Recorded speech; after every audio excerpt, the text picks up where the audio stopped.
Islam itu sekali lagi karena ini kaitannya dengan riba, kita jelaskan sekali lagi. Islam itu kalau dalam utang piutang itu adalah lembaga mencari pahala, bukan mencari laba. Kalau saya meminjami uang itu artinya saya mencari pahala, bukan mencari laba. Itu loh.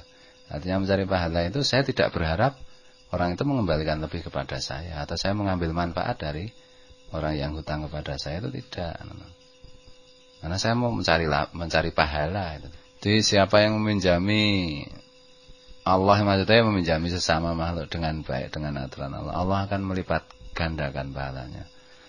Meminjami itu kan sama dengan sedekah kan, atau meminjami 100.000 3 hari, ya berarti selama 3 hari itu dia setiap hari mendapat pahala seperti sedekah 100.000 kan, atau.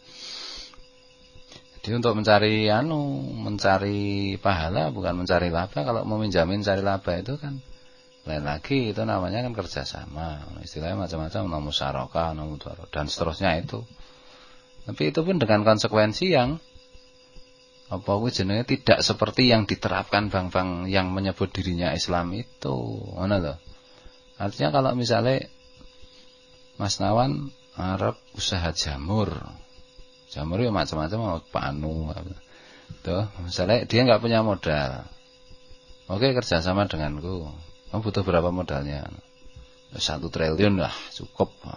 Oke, tak pinjami 1 triliun. Nanti berapa bulan kita evaluasi? 1 tahun, oke. Nanti kalau laba bagi 2 ya oke. Kalau rugi, nah itu yang nanggung saya sebenarnya, harusnya begitu. Nah lah, bedanya Islam karo kapitalisme itu di situ. Ini lah. Kalau kapitalisme, kapital itu modal, itu pemodal itu posisinya di atas yang lakok kayak modal. Tapi dalam Islam tidak.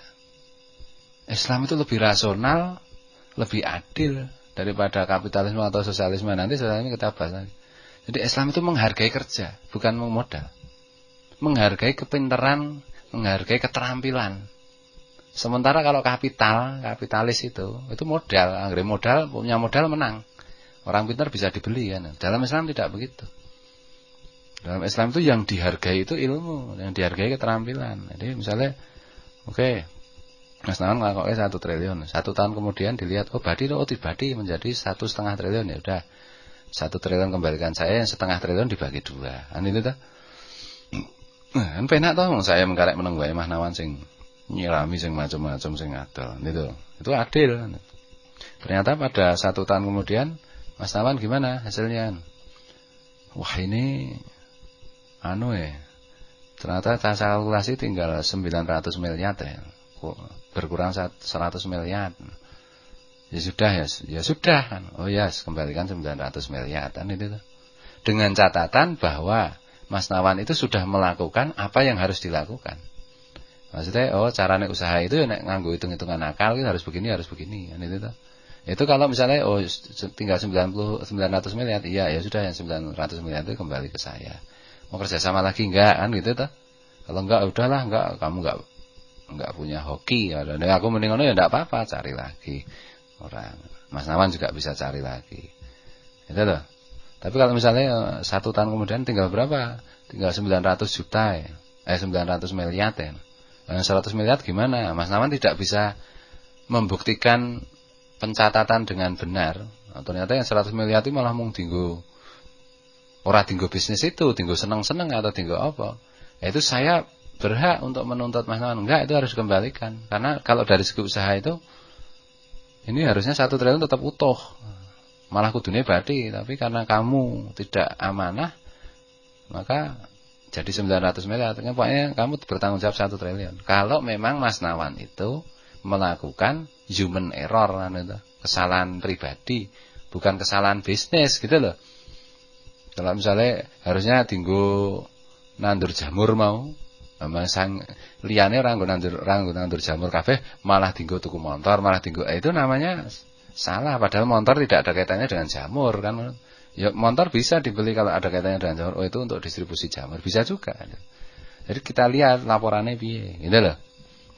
Itu seperti itu. Nek cara Islam itu seperti itu. Nek kapitalisme tidak. Oke, 1 triliun, oke 1 triliun. Nanti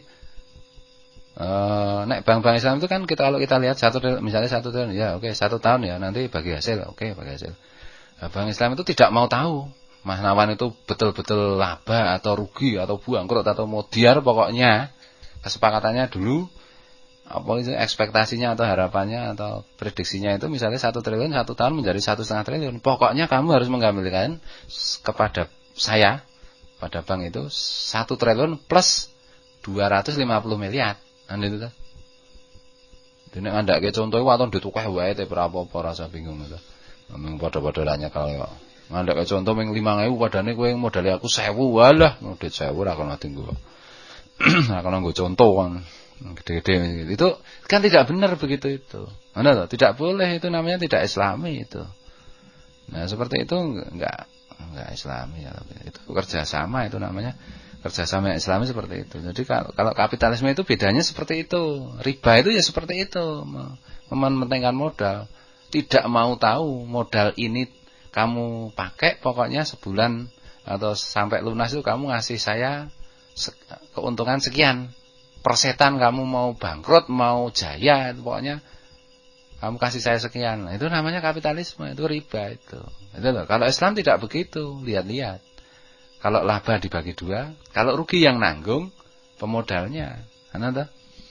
Kalau Islam, kalau sosialisme malah tidak begitu lagi. Sosialisme pokoknya semua milik negara. Negara itu sapa ya ora jelas, akhirnya hanya milik pribadi kayak saya contoh Uni Soviet itu ya ngapusi lagi itu. Jadi khairul umur ausatuha, sebaik-baik perkara memang di tengah. Kalau kapitalisme itu memenangkan pemilik, pemodal kapital. Kalau sosialisme tidak ada yang memiliki. Kalau Islam itu ada hak milik. Dan kemudian apa kuwi jenenge muamalah atau pergaulan bisnis macam-macam itu diatur dengan posisi yang saling menguntungkan gitu loh. Nek kapitalisme ki sugih terus sing kere ya tetep kere to mbok pintere kamu makanya sekarang dokter-dokter iki do dopeni konglomerat to. Ya karena konglomerat mbok gobloke pol ngecas-ngecas kan nggih modal ora wong daleke bank wis turu ae ngendok terus dite ngono to. Khimari kok ngono kuwi. Ngono to. Nah, cara Islam kan begitu. Nah, itu memang Islam itu kan agama yang sangat ideal. Memang apa jenenge agama yang ideal nek Islam dipraktekke tenan nang donya iki ya ora sah tekan akhirat wis nang donya iki kaya swarga kan ngono to. Cuma karena ya ora dipraktekke ya nang donya orang tekan akhirat wis kaya ning neraka kan itu. Anunya seperti itu. Kita era minat teman kawan pemikiran pengandake bab anu piye? Sunate jima anu piye? Masa kok ngalamun ngandake kapitalisme ya tilang. Nah, ini penting, ini pembeda antara gerakan ekonomi Islam dengan non-Islam itu harus kita. Sebab sekarang itu banyak lembaga ekonomi yang mengatasnamakan Islam, gitu loh. Ini kita harus paham, gitu loh. Iki Islami apa orang yang kapusan. Masa Islami ya jenggoten selalu kok jenggot tersangka terus ya. Baru ngecap to. Insyaallah sapa-apa bulane mengibuli ngakali, mbujuki nek cara Jawa Timur. Ngapusi itu apa-apaan itu. Jadi jangan terpedaya pada bentuk-bentuk yang mengatasnamakan Islam. Ngono lho.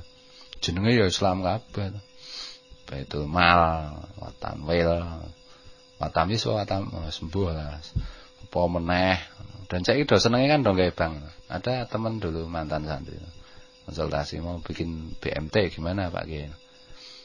Wong kowe kere kok nggak BMT ya justru ini. Saya kepengen kaya dengan BMT. Oh salah kowe.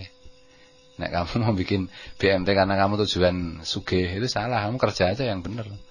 Kalau kamu bikin simpan pinjam itu untuk mencari kekayaan, itu kamu itu sudah menjadi tukang riba itu. Mana lah? Jadi nggak benar itu. Kan banyak sekarang BMT nggak jelas tuh. Jangan begitu saja percaya itu. Ada juga ini udah wali itu udah konsultasi. Tanya Pak Kiai kan. Saya itu harus beli rumah, tapi harus pinjam bank. Kalau enggak ya enggak punya rumah ini.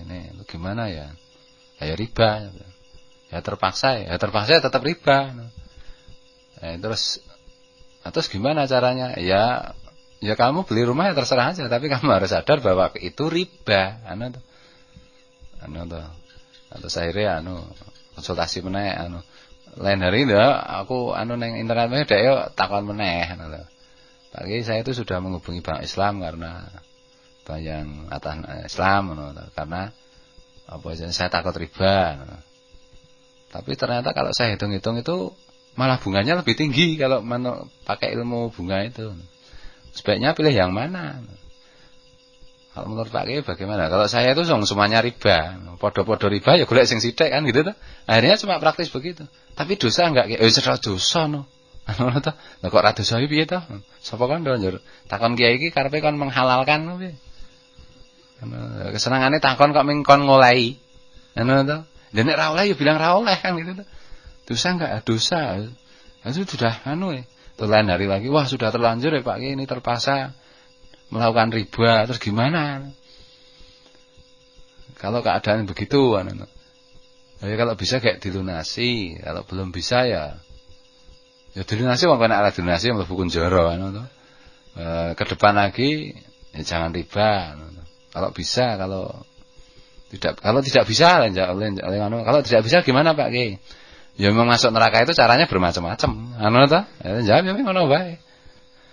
Ya piye jedeg ta? Nek aku kan menghalalkan ya dirugus salah ulang disamplok karo malaikat modar sakal mau.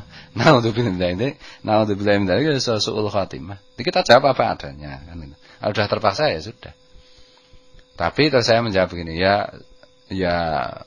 ini yang paling ini yang jawaban yang paling yang paling konyol ya sama-sama pelaku riba. Kalau yang satu merasa bahwa ini riba dan dosa, dan yang lain, yang satunya lagi tidak merasa, bahkan tidak merasa dirinya riba, bahkan menganggap itu bukan riba, itu nanti nasibnya di akhirat juga berbeda. Karena toh, jadi yang penting kalau salah itu kita ngakui aja salah. Belum bisa ya Allah, ini terpaksa masih melakukan ini, karena toh.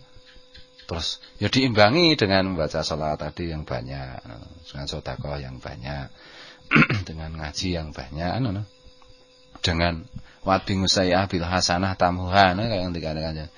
Dan susulkanlah perbuatan-perbuatan jahat itu dengan perbuatan yang baik, supaya perbuatan baik itu bisa menghapus. Maksudnya perbuatan buruk, maksudnya dengan kita berbuat baik, ada harapan Allah mengampuni kesalahan kita. Di samping kita ada harapan juga Allah diberi pahala. Carane ngono. Jadi kita itu harus tegas nek kon prinsip ilmu itu. Jangan apa jenenge? Jangan karena ditanya terus pekewo terus Jangan. Itu kalau menyangkut lembaga utang piutang. Nah, kalau kita misalnya kalau kita mau utang, kalau riba itu kan jelas dosa. Kalau bukan riba, kalau bisa jangan hutang. Hidup itu.